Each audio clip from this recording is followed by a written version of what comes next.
अस्सलाम वालेकुम स्टूडेंट्स, आप सबको वेलकम है एक्सीलेंस ऑनलाइन लर्निंग स्कूल में। तो चलिए अपनी नोटबुक्स निकाल लीजिए और पूरी तवज्जो से सुनिएगा।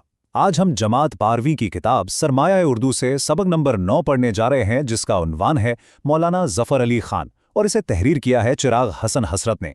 और हाँ, एक ज़रूरी बात, अगर आपने इस किताब के पिछले अज़बाक नहीं देखे हैं तो अभी हमारे चैनल पर जाकर इन्हें ज़रूर देख लें, ताकि आपको ये सबक समझने में मुकम्मल आसानी हो। अच्छा, तो इस सबक को पढ़ने के बाद हम क्या सीखेंगे?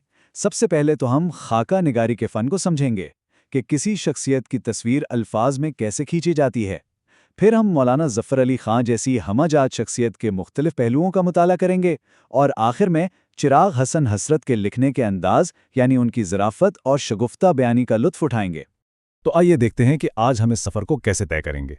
सबसे पहले हम सबक का तारुफ देखेंगे, फिर मुसन्निफ़ की मौलाना से पहली दिलचस्प मुलाकात का हाल जानेंगे। इसके बाद लाहौर के एक बहुत ही मज़ेदार वाक़े को पढ़ेंगे, फिर मौलाना की शख्सियत के मुख्तलिफ पहलुओं को समझने की कोशिश करेंगे, उनके शायर और एडिटर होने के मिजाज का फ़र्क देखेंगे, और आखिर में इम्तिहानी मश्क और खुलासे पर बात करेंगे। तो चलिए शुरू करते हैं। तो किस्सा कुछ यूं शुरू होता है कि मुसन्निफ़ कलकत्ता में एक अखबार नई दुनिया के दफ्तर में बैठे, और हुलिया कैसा है? लुंगी बांधी हुई है, बाल बिखरे हैं, दाढ़ी बड़ी हुई है, बिल्कुल बेतकल्लुफ़ी का आलम है। इतने में खबर मिलती है कि ज़मींदार साहब यानी मौलाना ज़फ़र अली ख़ान तशरीफ़ लाएं। अब यहाँ एक बहुत ही दिलचस्प सूरत हाल पैदा होती है। देखिए, मुसन्निफ़ के जहन में एक ऑल इंडिया लीडर का क्या तसव्वुर था कि एक भारी भरकम शख्सियत होगी, बड़ी सी तोंद होगी, सर पर एक शानदार पगड़ी यानी इमामा होगा। लेकिन हकीकत इसके बिल्कुल उलट निकली। मौलाना को देखकर उन्हें बकौल उनके सख्त मायूसी हुई कि भाई ना तोंद ना इमामा, ये कैसे लीडर हैं। और फिर मुलाकात में एक और कशमकश शुरू हो गई। मुसन्निफ़ जो अदब के आदमी थे, वो तो गालिब और मीर की बातें करना चाहते थे, लेकिन मौलाना जो सियासत के शहसवार थे, वो बर्किनहेड और बॉल्डविन जैसे बरतानवी सियासतदानों का जिक्र शुरू कर देते। यूं समझिए कि मुसन्निफ़ उन्हें शायरी की वादी में लाने की कोशिश करते और वो उन्हें सियासत के मैदान में खींच लेते। और आखिरकार इस बहस में जीता कौन? जी हाँ, सियासत।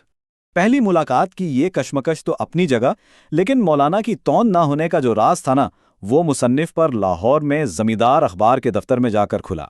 और ये वाक़या तो पहली मुलाकात से भी ज़्यादा दिलचस्प और मज़ा से भरपूर है। हुआ ये कि एक रात पिछले पहर मौलाना ने मुसन्निफ़ को जगाया और कहा कि चलो सैर को चलें। बस ये सुनते ही मुसन्निफ़ को अपने दोस्त काजी एहसानुल्लाह की बात याद आ गई। उन्होंने पहले ही खबरदार किया था कि देखो, मौलाना सुबह सवेरे उठते हैं, नहर के किनारे मीलों तक दौड़ते हैं, फिर डंड पेलते हैं, और जो कोई उनके साथ गया उसे भी दौड़ाते हैं। अब मुसन्निफ़ के तो हाथ पांव फूल गए। उन्होंने फ़ौरन अपनी हाजिर दिमागी से काम लिया और एक ज़बरदस्त मंसूबा बनाया। बहुत ही कमज़ोर आवाज़ में कहा कि मैं तो सख्त बीमार हूँ। फिर बहानों की एक लड़ी शुरू की। रात बुखार था, सर में शदीद दर्द है, अरे पेट में भी दर्द है, कॉलिंज का दर्द, और ये सब कहकर ड्रामाई अंदाज में आंखें बंद करके कराने लगे। लेकिन ये वाक़या सिर्फ हंसी मजाक की बात नहीं है। ये असल में मौलाना की शख्सियत का एक बहुत अहम पहलू हमारे सामने लाता है, और वो पहलू है उनकी गैर मामूली जिस्मानी ताकत और नज़्म व ज़ब्त। वो सिर्फ एक लिखने वाले या सियासतदानी नहीं थे। आइए उनकी शख्सियत के कुछ और पहलुओं पर भी नज़र डालते हैं। आप देखिए, मौलाना सिर्फ दौड़ने और डंड पेलने तक महदूद नहीं थे। वो मगदर हिलाने, नेज़ाबाजी, घुड़सवारी, तैराकी, कुश्ती और निशानाबाजी, इन तमाम फ़नून में कमाल रखते थे। यहाँ तक कि हैदराबाद में मुलाजमत के दौरान उनकी नेज़ाबाजी की महारत देखकर उन्हें फ़ौज में भेज दिया गया था। हालांकि वो मुलाजमत ज़्यादा अरसा नहीं चली। अब हम मौलाना की शख्सियत के दो बिल्कुल मुख्तलिफ, बल्कि आप कह सकते हैं कि मुतज़ाद पहलुओं का जायज़ा लेंगे। एक तरफ हैं वो बतौर एक शायर, जहाँ जज्बात और रवानी हैं, और दूसरी तरफ हैं वो बतौर एक एडिटर, जहाँ उसूल और सख्ती है। एक मर्तबा का जिक्र है कि एक नक्काद यानी तनकीद करने वाले ने मुसन्निफ़ से कहा कि भाई माना मौलाना ज़बान बयान के बादशाह हैं, लेकिन उनकी शायरी में इश्क और मोहब्बत के नाजुक जज्बात नहीं मिलते।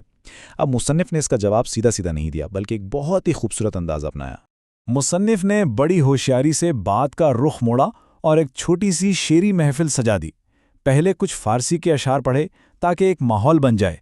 जब निकात साहब की तबीयत बहाल हुई तो उन्होंने शाद अजीम आबादी का ये मशहूर शेर पढ़ा, जिसे सुनकर वो निकात साहब वाह वाह कर उठे। और फिर उसके बाद मुसन्निफ़ ने ये दूसरा और भी गहरा शेर पढ़ा, اور یہ شعر سننا تھا کہ نقاد صاحب تو بے اختیار تڑپ اٹھے اور فوراً پوچھا کہ صاحب یہ لاجواب شعر کس کا ہے؟ مصنف نے اس نقاد سے پوچھا، جس کا یہ شعر ہے اس کے بارے میں آپ کی کیا رائے ہے؟ تو نقاد نے فوراً کہا، اس کے قادر الکلام شاعر ہونے میں کیا شک ہو سکتا ہے؟ تو اسٹوڈنٹس ذرا سوچئے، یہ کس کا شعر ہو سکتا ہے بھلا؟ اور جب مصنف نے یہ انکشاف کیا کہ یہ شعر خود مولانا ظفر علی خان کا ہے تو اس نقاد کی حیرت کی کوئی انتہا نہ رہی۔ مولانا فی البدیہہ شاعری کرتے تھے، یعنی موقع پر بغیر سوچے سمجھے۔ جہاں بڑے بڑے شاعر ایک شعر پر کئی دن لگا دیتے تھے، وہیں مولانا 1 گھنٹے کے اندر پوری کی پوری نظم کہہ دیتے تھے۔ لیکن اسی شخصیت کا دوسرا رخ دیکھیے، ایک طرف وہ ایسے نرم دل اور زود گو شاعر ہیں تو دوسری طرف ایک انتہائی سخت گیر اور پرفیکشنسٹ ایڈیٹر۔ زبان کی یا خوش خطی کی ذرا سی بھی غلطی ہو جائے تو پورے دفتر میں ہنگامہ مچا دیتے تھے، اور حکم کیا ہوتا تھا؟ ان تمام کاپیوں کو جلا دو، اعلان کر دو کہ کل اخبار نہیں نکلے گا۔ یہی کمال پرستی کا جذبہ تھا جس نے زمیندار کو ایک معیار بنایا۔ چلیے، اب ہم نے اس دلچسپ خاکے کا مطالعہ تو کر لیا، اب وقت ہے کہ اس کے اہم نکات کو سمیٹیں اور کچھ امتحانی سوالات پر نظر ڈالیں تاکہ بورڈ کے امتحانات کے لیے آپ کی تیاری اور بھی بہتر ہو سکے۔ تو اس خاکے کا مرکزی خیال کیا ہے؟ اس کا مرکزی خیال مولانا ظفر علی خان جیسی بڑی سیاسی شخصیت کے ان انسانی پہلوؤں کو سامنے لانا ہے جو عام طور پر نظر نہیں آتے۔ اور مصنف چراغ حسن حسرت کا اسلوب کیسا ہے؟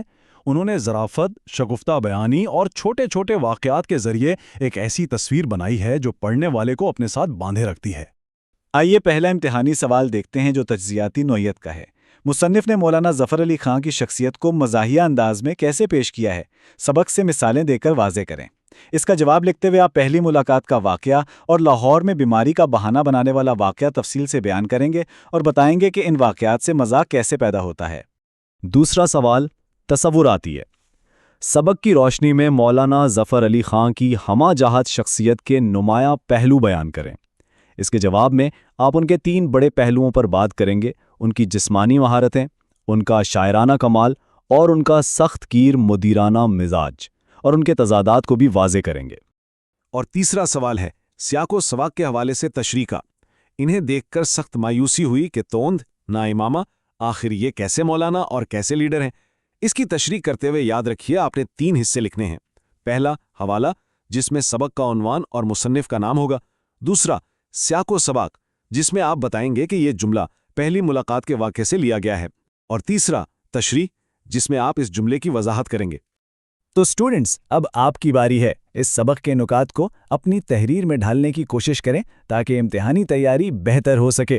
اگر آپ کو یہ سبق پسند آیا تو ویڈیو کو لائک کریں اور اپنے دوستوں کے ساتھ شیئر کریں، اور ہاں، براہ کرم ہمارے اس پلیٹ فارم کو سبسکرائب کرنا نہ بھولیں۔ اگلے سبق تک کے لیے اجازت دیجیے۔ خدا حافظ۔